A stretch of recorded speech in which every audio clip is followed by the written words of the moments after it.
What makes a strong personal brand? Come on, Zoe. You're all about personal branding. Answer this one for me. That is the face and the sound of someone who I network with quite regularly who's a little bit antagonistic. So I'm going to answer this question now that I had a bit more time to research, but also be able to give them a more concise answer because I had time to prepare, like he does every time. If you're tired of the old cookie cutter marketing advice and want to take your personal brand to the next level with bold, actionable strategies that truly reflect you, you're in the right place. Let's untangle your marketing mayhem with Zoe, the video confidence coach, on the Unboring Your Brand podcast. Unboring Your Brand was recorded on Wadawurrung land. And do not worry, that glare was not for you, my audience. Anyone who is watching us, do not worry, that was not meant for you. And for anyone who is listening, that sarcasm and spite was not meant for you. Sometimes when you network with people in a smaller community, not a smallest community, but a small community, like a business community here in Geelong, sometimes you run across people who aren't exactly your friend, who are a little bit your foe, and you brush up against each other, not in a nice way. So, to answer this friend of mine, and I'm going to call you friend, no matter how much you hate it, my friend, we are going to discuss a personal brand. How? And that's the question that they gave me. So these key elements that I'm going to discuss in this nice quick episode is a way to strongly brand yourself and to resonate your brand with your target audience. The things that we are going to cover today are authenticity, a clear message, visual consistency, value-driven content, and visibility. So what makes a strong personal brand? Let's get on with it. So to stand out confidently in your own personal brand, because the work that you're doing is not always about you. I know that seems a bit counterintuitive when we're talking about a personal brand, but you are ultimately selling yourself to sell products or services, who you end up aligning with or sponsored with. Your personal brand is who you are and who you bring yourself out to be. You always have the opportunity to change or update or pivot your personal brand depending on what stage of life that you are. But your personal brand is very much who you are and who you bring yourself out to when it comes to the projects that you're working on. Now, these projects may include your own business that you're working on, any events that you are co-hosting or emceeing, or anything that you are aligning your personal brand with. Now, of course, there is a little bit of risk when it comes into that because sometimes, and what I've done in the past is when I have worked with events or businesses or projects where I wasn't fully in control, or maybe I was a bit naive at the time, that has taken down some of my credibility in the work that I have done, and I kind of regret it. But that is in the past, and that's where we're here now. So, talking on today's subjects, I want to first touch on authenticity. Being able to embrace your true self in your brand and showcase that out to your potential customers. Specifically, the type of people that you want to bring on board. Because my authenticity and my true self does not gel well with older white men who do not like women. That's just a tip from me. So when it comes to authenticity, your unique values, your personality, and the experience that you have throughout your life, also the experience that you have in the industry, shine through and make it easier for your ideal customers to connect with you and ultimately trust you. Not just to work with them, but to work with their friends, to work with their family, to work with their clients. Because that authenticity goes a long way to be able to get people to give you positive word of mouth. Now, of course, that authenticity, as I mentioned just a second ago, is not always going to work well with everyone. Sometimes you might rub the wrong way, and that is okay. You are not for everyone, neither is your personal brand for everyone. Speaking of which, clear message. Define what you stand for, what your values and what your mission is in regards to your personal brand, your life, whatever project you're working on at the time. And make it easy to understand, not just for your target audience. So I'm not talking just acronyms here, but make it easy to understand for anyone who is associated with your target audience. No matter how niche, no matter how tiny your target audience is, they are people at the end of the day. And these people have family. These people have friends. These people have colleagues. These people have mates. These people are connected with other people. And for you to be able to clearly and articulately demonstrate your message so that these people on the, periphery of your target market could then go to your target market and say, hey, I saw this person, Zoe. She does, video confidence and getting people in front of the camera. I think that's what you need. And to be honest, that is where all my long-standing clients come from. Word of mouth that's bounced around through a couple of different people, and then they Google me, do a bit of research on me, and then reach out to me. That is all because I have a very clear message of who I work with, why I work with them, and also what I stand for. Because my personal brand may be the video confidence coach, but it's also Zoe Wood, the video confidence coach. So that's why it is important, not just in my motto or in my mission. My mission and my motto are very much the same thing, is to connect the dots to illuminate your personal brand. It is a nice motto that I have that pretty much clarifies what I work with people. It is also my core message that reflects the what sets me apart from other people who may be in my industry, or even people who are adjacent to my industry that people think that I'm fighting against. For example, a lot of people think that when I communicate with them at networking events, they believe that I am enemies with marketers because I am myself a marketer. And I say, no, I work more with marketers.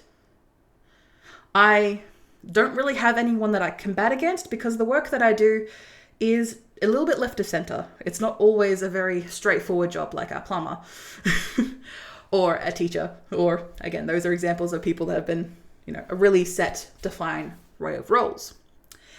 And also having this clear message enables me to clarify for clients why they want to work with me in the first place. Because my personal brand, with everything that we're going to discuss later on for this podcast episode, I did say it was going to be short. It's not going to be short. I'm already... My apologies if I lied to you with saying it was going to be a short episode. In my mind, I thought this was going to be a short episode. It is not. So here we go.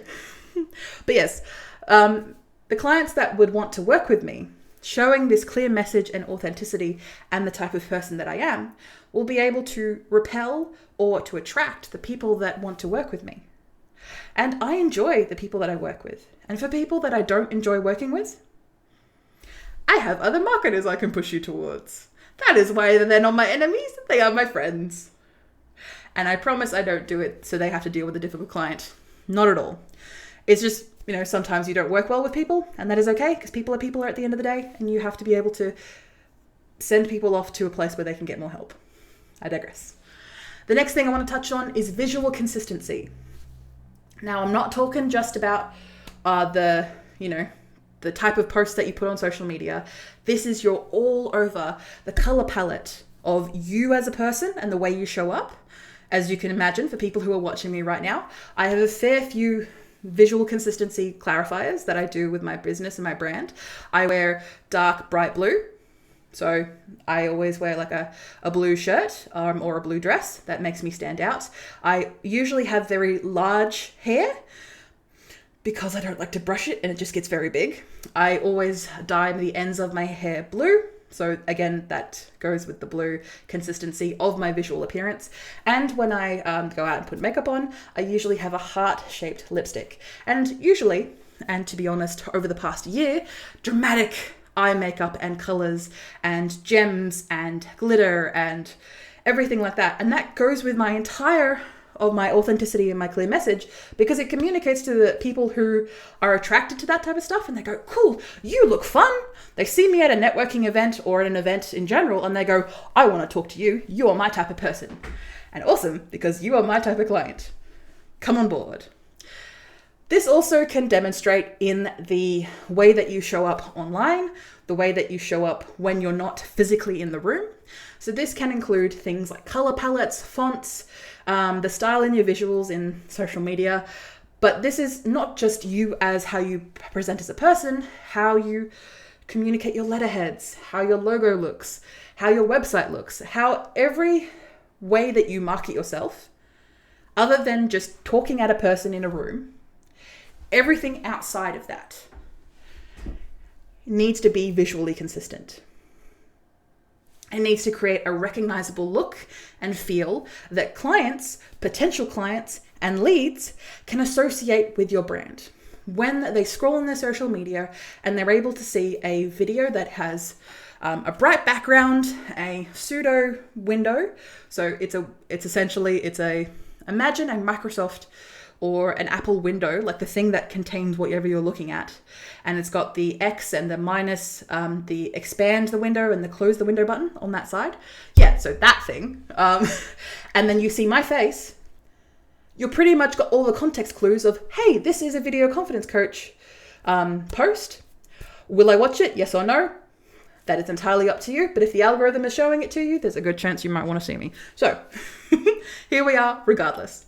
So you can be able to see that I still have a lot of flexibility when it comes to that visual consistency, that I can, for example, dress in a different color and people can see me, and they have out on the street, they can see I have a different color, they can recognize me, but they didn't clock me straight away. Why? Because I am off duty. I am not at work. I am in my normal person mode. Therefore, you can still talk to me. I'm just not in turned on work mode. And not turned on in that way. You freaks. But when it comes to the visual consistency of your brand, you're able to have a lot of flexibility because you've already established with your brand, with the work that you do and with the colors that you use and the font that you use, that you can then be able to make changes and say, for example, in a post, you're able, if you're someone who's fairly colorful and then you post something that is black and white, that is noir, that is dark, that is moody, that has harsh contrast and shadows, people are going to pay attention to that. Why? Because it's out of the norm for you. And it breaks your visual consistency so you can inform them of something incredibly important. Thank you so much, Michelle J. Raymond, for that example there. She's a good person to follow. And thank you for letting me steal your example. The next thing I want to get onto is value-driven content. And let me hear that. Oh yeah, we're doing it right now on the podcast, on the live stream. Look at us going right now. So value-driven content is sharing your knowledge, your tips, your insights to help your audience solve their own problems. Or with your guidance, help them solve their own problems. Being able to position yourself as a go-to expert while also building your credibility to be able to stay top of mind. That is what your brand is doing, and that is what your personal brand is doing. Because you want to keep on top of the awareness of what people need and seek out from you. And to do that, you need to be able to educate people on your specific topic or niche, or the area that you want to focus on. There's a reason, there's a very tired trope that says niche down, niche down, niche down. Or niche down, depending on who you speak to. And that still holds true. But I like to take a slightly different perspective on it. And I like to, when communicating with people who maybe are new to building their personal brand, again, everyone has a personal brand. It's nothing new. It's just sometimes it takes a while for you to acknowledge your personal brand, but then also take time to invest in it, which is why changes, especially dramatic changes, happen in such a short time for some people. So instead of being able to say niche down, niche down, niche down, I like to say people, think inside the box. Not necessarily outside the box, but think inside the box. This gives you the opportunity to focus your thinking, focus who you actually want to help. Now, of course, you can help people outside of the box, but focusing on the people inside the box allows you to be able to continue to have a strong personal brand. And in the event that, say, for example, I've worked with a couple of clients who started off in fashion. They were very much stylists working with older women who were in, I think specifically, they were working with people who were in early menopause, menopause, and postmenopause. Like, these are the type of people that they were working with, and that was their brand. That was their brand for decades. And then it got to a point where, not that they got tired of it, because of course they still wanted to help their clients. They wanted to branch out. They wanted to do something new. And their personal brand allowed them to do that. Now, of course, they would still be known for the area that they started off in. But then they slowly moved towards architecture, to room dressing. I have the word for it. It is in my head somewhere. It is... I know you're going to yell at me. If you see this or you watch this, or you listen to this, you're going to yell at me. I'm so sorry. But it's what it's called when you are designing a room designer, architectural designer. It is, again, it's in that same realm of fashion, but fashion for a room, fashion for a house. How does a room feel when you walk into it? How does it sit into it? Is it comfortable? Is it not supposed to be comfortable? That type of rhetoric, which can seem quite far from her initial niche that she was in the first place. But when you think about the box that she's in, well, not really. Her personal brand was strong enough to be able to go to that new area of interest for her. And people followed. Why? Because she had a strong personal brand that built trust, that had a clear message, that had consistent visual appeal, had value-driven content, and was authentic. And it was okay. It went from the different particular niches that she was working with because you're inside that box. That's given you and given her something to focus on when she's moving into that part of her life. And she's honestly so much happier about it. Why? Because she was able to bring those people who are interested in what she does with her. And for the people who wanted her old stuff, her old website was still there. She just wasn't going to be able to help or serve people in that direct way anymore. And that is okay. Your personal brand should grow with you as you grow throughout your life. And the last thing I want to touch on, as you can probably guess from everything that we've discussed so far in the podcast today, is visibility. Showing up regularly on the right platforms to increase your reach. This means a mix of social media, blog posts, videos, events, where your ideal clients are looking for answers. Now, of course, I did mention a crap ton of digital options there, but there are in-person ways of doing that too. Making that you actually appear at events, markets, wherever you want your ideal client to be. Because yes, as I've mentioned at the start of this podcast episode, your personal brand may be of you, but you're not doing it for you. You're doing it for your customer. You're doing it for your ideal target market. You're doing it for the type of people that you want to help at the end of the day. And yes, this very much impacts how you show up.